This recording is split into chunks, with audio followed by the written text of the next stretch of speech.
Hey y'all, Coach in the Fight here, talking about Passover. And in this class, we want to talk about when is Passover. Now, the reason why I want to do this class is because Passover and unleavened bread are sometimes used interchangeably when it comes to the feast days. If you were to go over to Google and say, when is Passover, they're going to talk about the week-long celebration. Well, Passover is not a week-long celebration. Unleavened bread is a week-long celebration. Passover is actually a one-day celebration that starts the day before the Feast of Unleavened Bread. And that's what we're talking about in this class.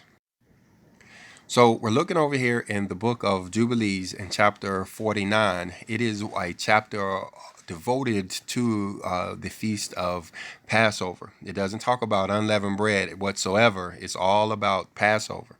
It says, remember the commandment which the Lord commanded thee concerning the Passover, that thou shouldest celebrate it in its season on the 14th of the first month, that thou shalt kill it before the evening, and that they should eat it by night on the evening of the 15th from the time of the setting of the sun. So this is what Passover is about. Like the Feast of Pentecost, it is actually a sacrificial day. It is a day when you would have brought all of your offerings to Jerusalem and actually presented them to the priests. They would have dispatched them during the date of Passover.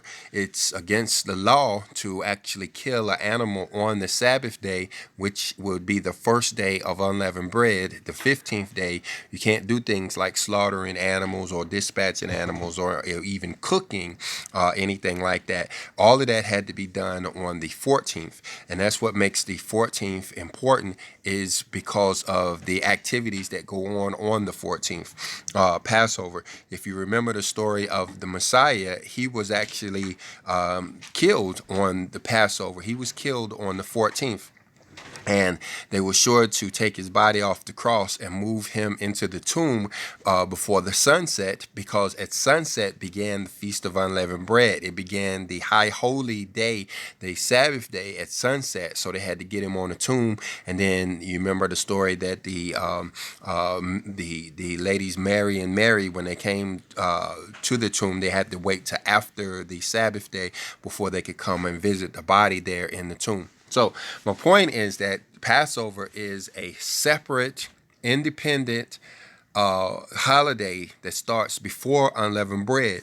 And when you ask, or when you are viewing anybody who talks about a calendar or feast day schedule or anything like that, you have to be sure that they're actually talking about Passover. It'd be good if they listed the feasts separately. That way you can know for sure that they're saying Passover as the one-day festival and the Feast of Unleavened Bread as the week-long festival, and not actually combining the two like the Jewish community does.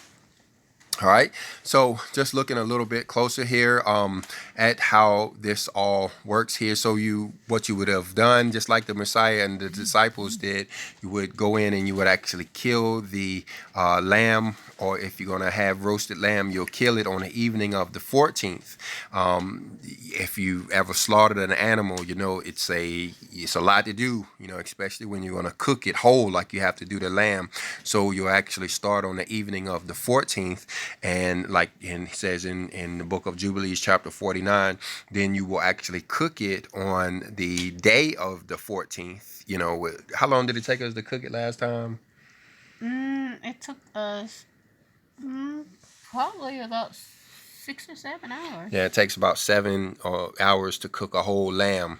So you'll do that on the day of the 14th, and then at the evening, at the beginning of the 15th, is when you actually start to eat that lamb, and you can eat it all night long, and of course, it has to be gone by in the morning time. But we'll cover all of that in another class. So I just wanted to put this one up really quickly. Tell you guys, don't forget Passover. Passover and unleavened bread are two different things.